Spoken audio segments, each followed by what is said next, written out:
Bonjour à tous, j'espère que vous allez bien. On se retrouve aujourd'hui pour notre jour 2 de la lecture du livre Un petit besoin urgent de Quentin Gréban aux éditions Mijade. Alors j'espère que vous êtes confortablement installés et on va commencer. C'est parti. Mais j'ai du mal à vous voir aujourd'hui. Je ne comprends pas. Et mon texte, comment je vais faire pour raconter mon histoire? Mais qu'est-ce que c'est que ça? Mais oh là là là là, mais oui, je comprends mieux bien sûr. J'avais laissé mes lunettes de soleil. Ça ne peut pas marcher. Oh, calamity Florence. Oh là là. J'espère qu'aujourd'hui c'est pas le jour des catastrophes, hein. Je ne pouvais pas bien lire, tout était beaucoup trop foncé et je ne vous voyais même pas. Ah, allez, j'espère que tout va bien se passer aujourd'hui. Si jamais tu entends que je fais des bêtises ou que je dis des erreurs, tu n'hésites pas, tu me le dis, d'accord? On y va, c'est parti. Un petit besoin urgent de Quentin Gréban aux éditions Mijade.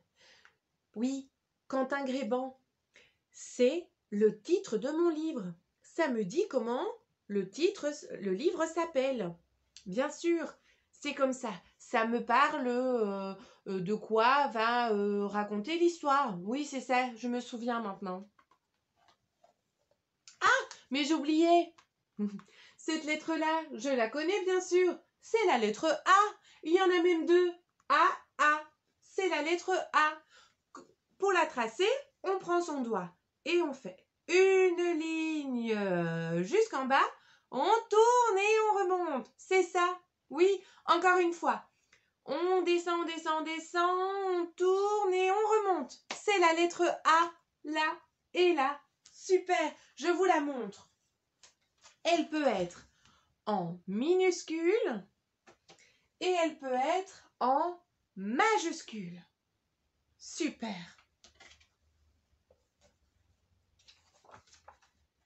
Un petit besoin urgent de Quentin Gréban aux éditions Mijade. Youpi! C'est jour de marché. Le bébé est dans son landau. Eva a préparé son petit panier. Tout le monde est prêt à partir. Tu n'as rien oublié, Eva? Non, maman. Tu es allée aux toilettes? Oui, maman. C'est promis? Oui, maman. Et hop! Toute la famille se presse dans le tram. Eva adore le tram. Mais oui, le tram, je me rappelle très bien. Le tram, c'est ce qui ressemble à un train, mais qui vole dans les airs, comme un avion. Il décolle, ça, c'est le tram. Il fait ding, ding, ding, ding, ding à chaque croisement. Terminus, tout le monde descend. Ah oui, tu as vu, pour lire, je dois lire les images. Bien sûr, sinon je ne sais pas raconter mon histoire. C'est les images que je dois lire. Terminus, tout le monde descend. Encore une rue à traverser et toute la famille sera au marché. Quand le feu est rouge, il faut s'arrêter, rappelle maman. Eva reste bien à côté de maman. Il y a du monde, elle ne voudrait pas se perdre. C'est vert, on peut traverser, dit Eva. À la première échoppe, une échoppe... Allez Florence, souviens-toi, une échoppe. Ah oui, je me souviens, l'échoppe, c'est ce que je mets autour du cou pour me réchauffer quand il fait très très froid. Une échoppe. Maman achète 3 belles carottes. Quand tout à coup, pipi, murmure Eva.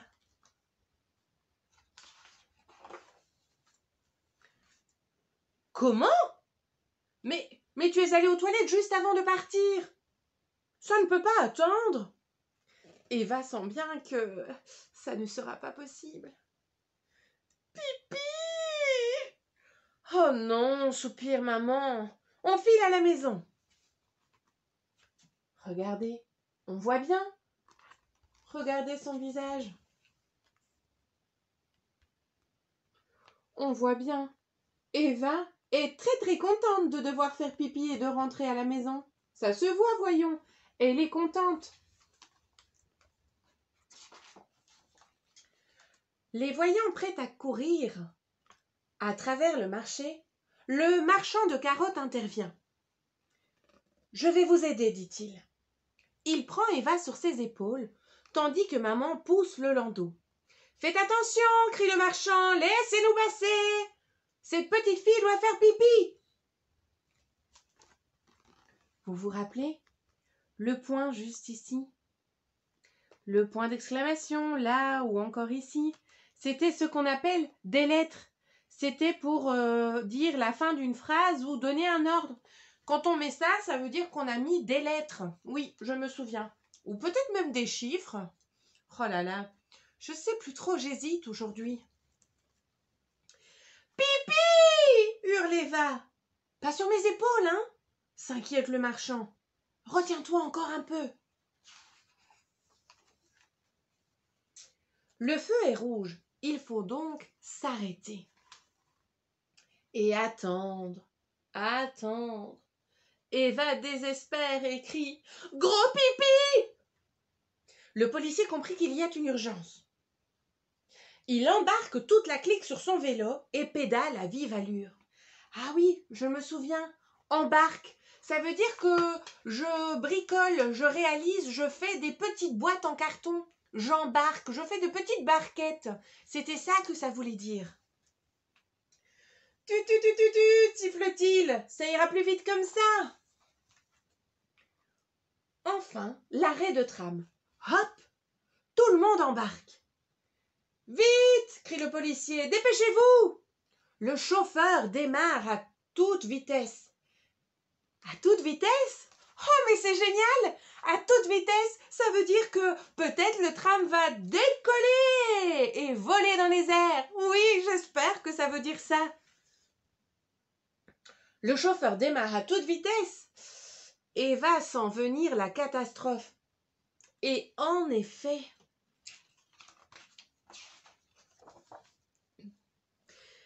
bing, bada, badaboum, bing, ding, ding, ding, ding, ding, catastrophe! Le tram a déraillé.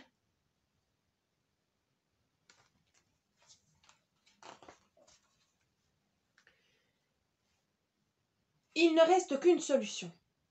Pousser le tram. Oh, hiss, oh, hiss. Tandis que tous s'affairent, de grosses larmes perlent au coin des yeux d'Eva. Pipi! Hurle-t-elle comme une sirène de pompiers.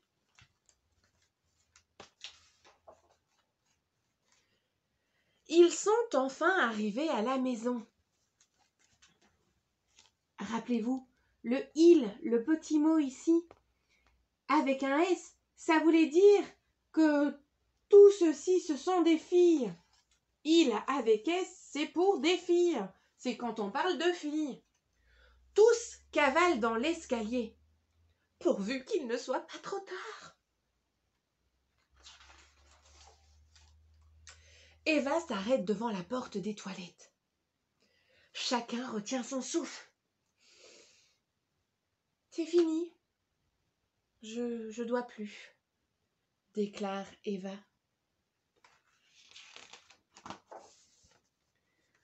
Soudain, le marchand de carottes se précipite.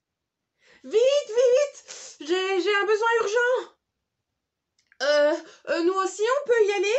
Demandent en chœur tous ceux qui ont aidé Eva. Comment? Ça ne peut pas attendre, murmure Eva sur un ton canaille. Et notre histoire est terminée. J'espère que j'ai pas fait trop de bêtises. Je compte sur toi. Si j'en ai fait, tu me le signales, d'accord? Alors, c'est pas tout à fait fini. Il nous reste à découper les mots en morceaux. Tu te souviens? J'avais dit que moi, j'adorais découper les mots, jouer avec les mots. On va donc compter les syllabes dans le mot pipi, bien sûr. C'est le sujet de notre livre. Alors, on y va? On va taper dans les mains. Pipi. Une syllabe dans pipi. Oui, je crois que c'est bien ça. Ah non? Tu me dis que non? Bon, attends, je recommence. Pi, pi. Ah, je crois que c'est deux syllabes. Je vérifie. Hop. C'est parti. Pour le mot pipi, je dis pi, pi. 2 syllabes, mais oui, j'avais fait une erreur. Il y a 2 syllabes. 1, 2, 2 syllabes dans le mot pipi. Je vais m'entraîner avec un autre parce que je sens qu'aujourd'hui, je ne suis pas en super forme. Je vais prendre le mot... Oh, mais Eva, le prénom de notre personnage. On y va. Et... va. 2 morceaux. On le refait une fois. On va taper dans les mains pour être sûr. Eva. Mais j'arrive pas à 2 morceaux, moi. Je recommence. Et va. Ah, voilà qui est mieux. 2 syllabes dans le mot Eva. C'était juste. 1, 2, 2 syllabes. On va en faire un dernier. Le dernier que je choisis, c'est le mot marchand. Le marchand de carottes. Alors, je vais d'abord taper dans mes mains. Tu le fais avec moi? C'est parti. Marchand. Je recommence, j'hésite. Marchand. Tu dis? Comment? Je me suis trompée? Je réessaye. Marchand. 2 syllabes dans le mot marchand. Je vérifie. Marchand. 2 syllabes. 1, 2. Marchand. Oh, heureusement que tu étais là. J'ai failli dire 3 syllabes. Super. Eh bien, j'espère que cette histoire vous a plu, que je n'ai pas trop fait de bêtises et que vous serez là au rendez-vous pour notre lecture du jour 3. En attendant, je vous souhaite une bonne journée et je vous dis à tout bientôt.